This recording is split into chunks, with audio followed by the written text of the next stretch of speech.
The last part we're going to do in this chapter has to do with parallel and perpendicular lines. Okay, so parallel and perpendicular lines.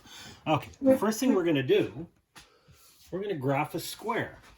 It has vertices, or in other words, it has corners at 0, 0, 4, 3, 1, 7, and negative 3, 4. Okay, so A is 0, 0. That's the origin. Nice. That's the easiest one. B is 4, 3. Remember? So I'm going to go 1, 2, 3 over 4, 1, 2, 3, and up 3. There's B. C is 1, 7. So starting here over 1, 1, 2, 3, 4, 5, 6, 7. C is right there. And D is negative 3, 4. 1, 2, 3 to the left. 1, 2, 3, 4 up. There's D. Okay, so this is a square. It doesn't look like a square. But hang on, we're going to be figuring out. Let's figure out the slope from A to B. So the slope from A to B. Let's see, going from here to here, I'm going to go 1, 2, 3, and 1, 2, 3, 4. So it's 3 over 4 because it's a positive slope. What about from B to C? Okay, so going from B up to C, I'm going 1, 2, 3, 4 up and 1, 2, 3 over. So it's 4 over 3, but it's going in the negative direction. Negative 4/3. Okay, from C to D. C down to D. Okay, from C going down to D. I'm going 1, 2, 3 down, 1, 2, 3, 4 over. So it's rise over run, down 3, or I can also go up 3 and over 4. It's the same idea. So 3/4, and it's positive because it's in this direction. And the last one, from A to D, A to D. Hey, this thing does make a square. There it is. It just looks kind of weird.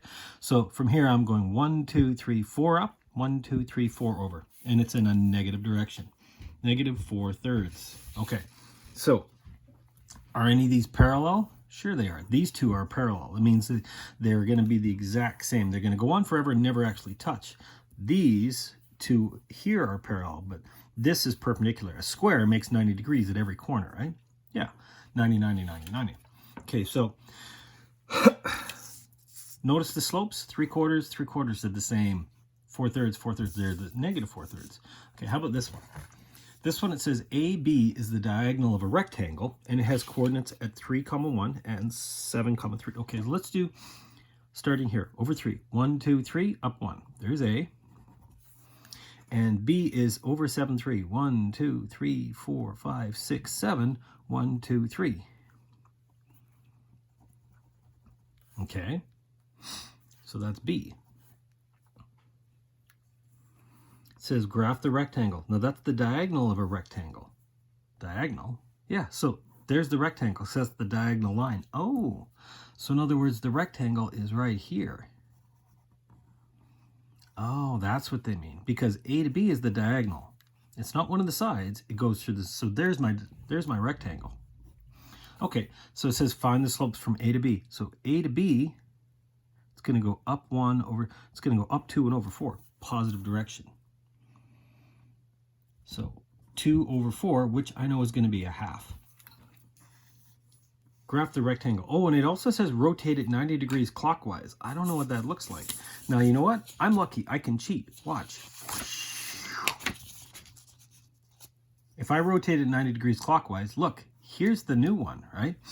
It's, hang on, if I thought about it, it's over 1 and down 3. So it's going to be 4 tall and 2 wide, and it's over 1, down 3. So let's do that.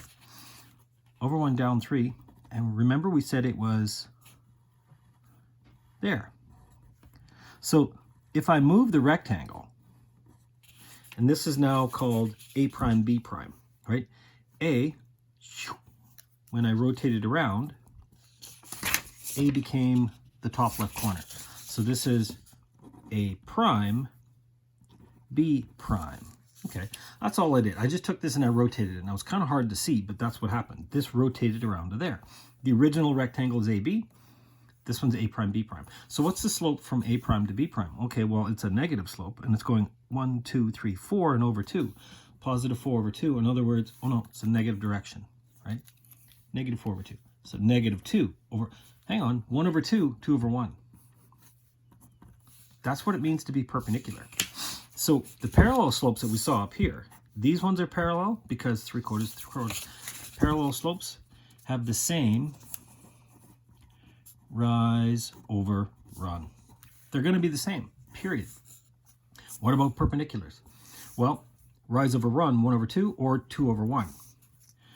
So they have the opposite rise over run. It turns into run over rise. This one was negative, this one was positive. One positive, one negative, right? So they're not the same sign. So that's what we're actually going to write down here. So parallel lines have the exact same slope. They're the exact same slope. So two slopes are the same if the lines are parallel. But they do have different y-intercepts, right? Because if I was to go back to these ones, this one hits here, this one hits here. They hit at different spots, but they are the same rise over run, rise over run. Okay. So this does include horizontal lines. Remember, a horizontal line, a line like this, is like y equals some number, right? That's the easiest way, like y equal to 3, for example, is a horizontal line. It's not a diagonal line. And it also includes vertical lines. Vertical lines straight up and down would just be x equal to some number, okay? These ones have slopes of 0 because they're flat, whereas a vertical line straight up and down is like an infinitely steep line. So we can't really figure out the slope there. We'd say it's undefined. So perpendicular lines, if you have two lines that are perpendicular, they're not going to have the same slope. They're going to have reciprocal slopes. Instead of rise over run, it becomes run over rise. It becomes the opposite. So they are, it's called the negative reciprocals of each other. So if this one is 1/2, this one is negative 2/1. One's positive, one's negative. Yeah, so one's positive, one's negative. So they're negative reciprocals. The reciprocal just means you're going to flip the fraction upside down. That's why we like fractions, rise over run. So the product of a negative reciprocal is +1. What? Think about it. 1/2 times negative 2/1. If I multiply these two, I get negative 2/2, which is -1. Now, I just chose that one. What if I chose something different? What if you chose a completely different, how about like -5/8? There's my rise over run. Whoa, that's weird. The perpendicular is going to be the negative, so it makes it positive 8/5. That's the negative reciprocal. So if I go -5 times 8, I'm going to get -40. 8 times, I'm going to get +40. Hey, it becomes -1. Product of negative reciprocals is always -1. A vertical line and a horizontal line, right? Vertical lines look like this, horizontal lines look like that. They are also perpendicular to each other. So they are also perpendicular to each other. Now, you can't actually go 0 times infinity. That doesn't work. That's why we say the slope is undefined, because it doesn't really work as a number. It's not defined as a number. Okay, let's give this a shot. Give the equation of the line. It's parallel, means same slope. Right? It's got the same slope as this thing. I don't know the slope for this thing, but you know what's not that hard to figure it out. I want to solve for y equals, right? Y equals mx plus b. Now, instead of moving this over and that over and them both becoming negative, why don't I just take the 2 and move it over? 2y is equal to 3x plus 41. Okay? See, this minus 2y, when I add 2y to both sides, it becomes positive 2y. I only want to go divide by 2. Divide everything by 2. So here's what I get. I'm just going to write it the other way around now. 3/2x plus 41/2. Ooh, okay, that's not a very nice number. However, I don't care. There's my slope. So the slope is 3/2. Okay? Same slope if it's parallel. So it's going to have the exact same slope of 3/2. And it also goes to the point 4, -4. Well, let's go to our point slope form. Y minus y1 is equal to the slope, x minus x1. Remember, this is pretty quick. If I know 4 and -4. So the x value is 4. So the slope is 3/2. X value is 4. What's the y value? -4. So this becomes y minus -4. That makes it plus. Okay, this is not in general form, but you know what? I can quickly multiply this stuff. Okay, y plus 4 is equal to 3 over 2x minus 12 over 2, which is 6. Let's times everything by 2 because it'll get rid of this fraction. Okay, here we go. 2y plus 8 is equal to 3x minus 12. Is that in general form? Not quite. I need this. I want to start it with 3x.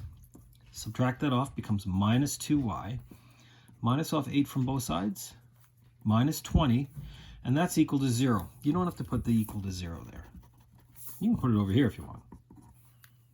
That's what it is in general form. We started off in point slope form, but this turns it into general. Not very good for graphing, but it's easier for plugging in numbers.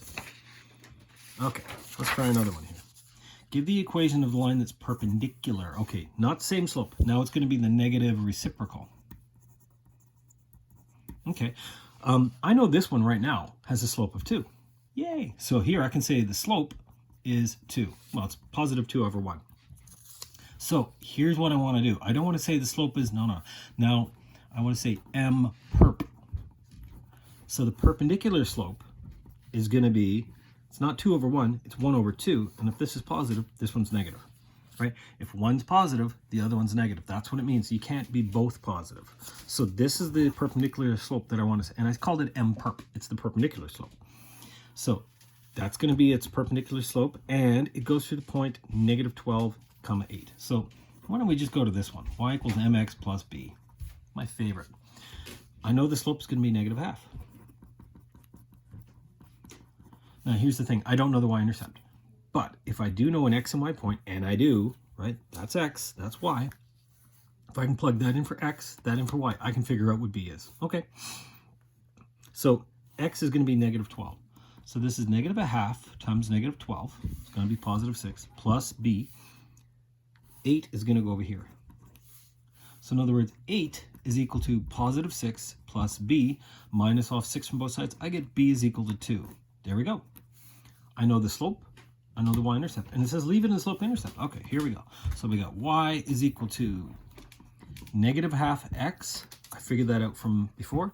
And b is 2, plus 2. There's the equation. Okay, how about this? Two slopes are given. Here's one slope. What's the value of n if they're parallel? So if they're parallel, that means, yeah, now this is one slope and this is another slope, right? Negative 3 over 2. If they're parallel, it means they're the same. Okay, so that means that negative 3 over 2 is equal to 18 over n. I can just quickly cross multiply. Oh yeah, negative 3 times n is equal to 2 times 18, which is 36. Divide by negative 3, divide by negative 3. N is equal to negative 12. If they're parallel. What if they're perp? If they're perpendicular, then they're not equal to each other. No. Parallel means they are the same slope, right? That's why I said one is equal to the other one. Well, that means I have to flip it upside down. Which one? Both of them? If I flip them both upside down, I get the exact same question, right? It's not, no, I don't want it to be the exact same. I don't know what n is, so 18 over n is equal to something. It's not equal to this, because if it was equal to that, they'd be parallel. It's equal to the negative reciprocal. It's equal to positive 2 over 3, right? Because that means it's perpendicular. I didn't switch both of them. If you switch them both, you're going to get the exact same answer. This case, now I can cross multiply. Okay, 2 times n, 2n. 18 times 3 is 54. Divide by 2, divide by 2. N is equal to 27 in this case. So I get two different answers. If they're parallel, then n's got to be negative 12. But if they're perpendicular, n is 27. Okay, so this last assignment on page 353 has to do with parallel and perpendicular lines. Good luck with them.